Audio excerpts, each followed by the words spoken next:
വീട് ജപ്തി വേണ്ടെന്ന മുഖ്യമന്ത്രിയുടെ വാക്ക് പാഴ്വാക്കായി. പത്തനംതിട്ടയിൽ വീട് ജപ്തി ചെയ്ത വയോധിക ദമ്പതികളെ പെരുവഴിയിലാക്കി CPM ഭരിക്കുന്ന സഹകരണ ബാങ്ക്. വായ്പയൂർ സ്വദേശികളായ ജനാർദ്ദനൻ, വിജയമ്മ എന്നിവരുടെ വീട് തിരുവല്ല ഈസ്റ്റ് കോഓപ്പറേറ്റീവ് ബാങ്കാണ് ജപ്തി ചെയ്തത്. ഇതോടെ വീട്ടുമുറ്റത്താണ് ശാരീരിക അവശതകളുള്ള ദമ്പതികൾ അന്തിയുറങ്ങുന്നത്. സഹകരണ ബാങ്ക് വായ്പയിൽ വീട് ജപ്തി പാടില്ലെന്ന മുഖ്യമന്ത്രിയുടെ നിർദ്ദേശം തള്ളിയാണ് ബാങ്ക് നടപടി. ഇവിടെ വന്ന് ഞങ്ങളെ ഇറക്കി ഇറങ്ങണമെന്ന് പറഞ്ഞു. ഞങ്ങൾ ഇവിടെ കിടന്നു. അത് കഴിഞ്ഞ് ഞങ്ങൾ കഞ്ഞി വെച്ച് കുടിച്ച് ഇവിടെ കിടന്നു. ലോണ് ഇറക്കാനുള്ള ഒരു മുദ്ര ഇവിടെ താഴിട്ട് പൂട്ടി. പിന്നെ നമുക്ക് കയറാൻ നോക്കൂ. ഞങ്ങൾ ഇവിടെ കിടന്നു. ഇറക്കി. എനിക്ക് ഇറങ്ങാൻ വയ്യായിരുന്നു. പിടിച്ച് ഇറക്കി. ഞാൻ ഇവിടെ കിടന്നു. ഇത് ഇങ്ങനെ കിടന്നു. മോന് കിടക്കണമെന്ന് പറഞ്ഞപ്പോൾ ഞാൻ അപ്പുറത്തോട്ട് പോയി. ഈ ഡെസ്കേൽ അവിടെ 20 നേരം വെളുപ്പിച്ചു. കിടന്നില്ല. അതാണ് 10 ദിവസത്തേക്കേ ഉള്ളൂ. അതിന് 6.5 ലക്ഷം രൂപ അടച്ചത് എല്ലാം ഇറക്കി വിടി എല്ലാം പറക്കിക്കൊണ്ട് പോകുന്നു പറഞ്ഞു. അത് ഞാൻ പോലീസും പട്ടാളം വരാതെ വരുന്നതിന് മുമ്പ് നിങ്ങൾ പറയുന്ന ഹൈക്കോടതി ഓർഡർ ഇട്ടിരിക്കാമെന്ന് പറഞ്ഞു. CA പറഞ്ഞു ഇറങ്ങിയേ പറ്റുള്ളൂ. പിന്നെ നമ്മളെ നിയമം പാലിക്കുന്നു പറഞ്ഞു CA. വിവരങ്ങളുമായി ഗോകുൽ രമേശ് ചേരുന്നുണ്ട്. ഗോകുൽ, എപ്പോഴായിരുന്നു ഈ തിരുവല്ല ഈസ്റ്റ് സഹകരണ ബാങ്ക് ഈ വയോധിക ദമ്പതികളുടെ വീട് ജപ്തി ചെയ്തത്? ഇപ്പോഴും ഇവർ വീട്ടുമുറ്റത്ത് തന്നെ തുടരുകയാണോ? വിശദാംശങ്ങൾ എന്തൊക്കെയാണ്?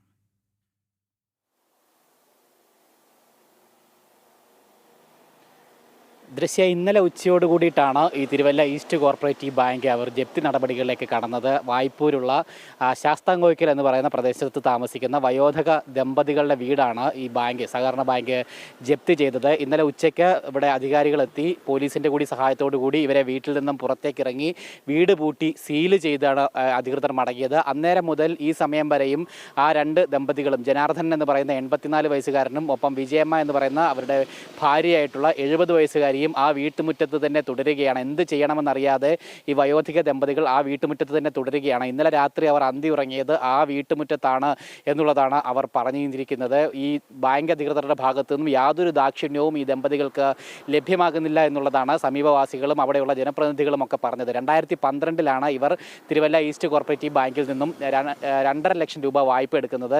നാളിതുവരെ പലിശ ഇനത്തിൽ മാത്രം അതിൽ ഇരട്ടിയിലധികം 4 ലക്ഷത്തിലധികം തുക അവർ നൽകിക്കഴിഞ്ഞിട്ടുണ്ട് എന്നാണ് പറയുന്നത്.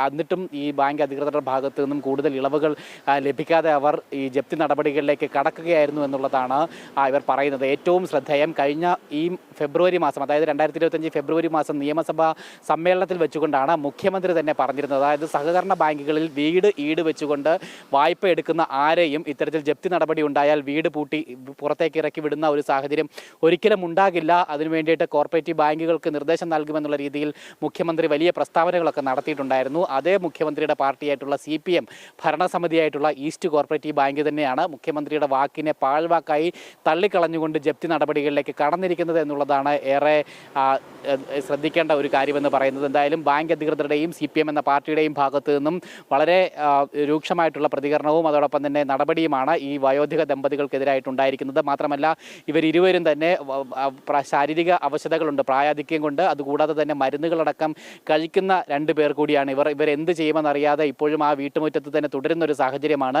BJPയുടെയും മറ്റ് നേതാക്കളും രാഷ്ട്രീയ പ്രവർത്തകരും അതോടൊപ്പം തന്നെ അവിടുത്തെ വാർഡിലെ ജനപ്രതിനിധികളും ഒക്കെ അവിടെ എത്തി അവർക്ക് ആഹാരമൊക്കെ സജ്ജീകരിച്ച് കൊടുക്കുകയും ഒക്കെ തന്നെ ചെയ്യുന്നുണ്ട്. പക്ഷേ ഇവരുടെ ഇനി മുന്നോട്ട് എങ്ങനെയായിരിക്കും ഇവരുടെ സ്ഥിതി എന്നുള്ള കാര്യത്തിൽ ഇവർക്കും ആശങ്കയുണ്ട്. അവരെ കൃത്യമായിട്ട് പുനരധിവസിപ്പിക്കേണ്ടത് അടക്കമുള്ള ചുമതലകൾ അവിടുത്തെ പ്രാദേശിക ഭരണകൂടത്തിനാണ്. എന്തായാലും അവരും ഇതുവരെ തിരിഞ്ഞു നോക്കിയിട്ടില്ല എന്നുള്ളതാണ് നമുക്ക് ലഭ്യമാകുന്ന വിവരം. എന്തായാലും ഈ അവശ്യ ദമ്പതികളുടെ നില അത് കൂടുതൽ ഈ ഒരു സ്ഥിതിയിൽ തന്നെ തുടരുകയാണെങ്കിൽ അത് കൂടുതൽ രൂക്ഷമായിട്ട് മാറും. അവരുടെ ആരോഗ്യനിലയിലടക്കം വലിയ പ്രതിസന്ധികളും ആശങ്കകളും ഉണ്ടാക്കുമെന്നുള്ള കാര്യത്തിൽ യാതൊരു സംശയമില്ല. എന്തായാലും പ്രാദേശിക ഭരണകൂടം ഇടപെട്ടുകൊണ്ട് അവരെ പുനരധിവസിപ്പിക്കുന്നതിന് വേണ്ടിയിട്ടുള്ളൊരു നീക്കമാണ് വേണ്ടത്. ഒപ്പം ബാങ്ക് അധികൃതരുടെ ഭാഗത്തു നിന്നും അല്പം കൂടി ദയാപൂർവമായിട്ടുള്ളൊരു നടപടി കൂടി ഉണ്ടാവേണ്ടതും ഈ ഘട്ടത്തിൽ അനിവാര്യമാണ്. ഗോകുൽ രമേശാണ് വിശദാംശങ്ങൾ നൽകിയത്.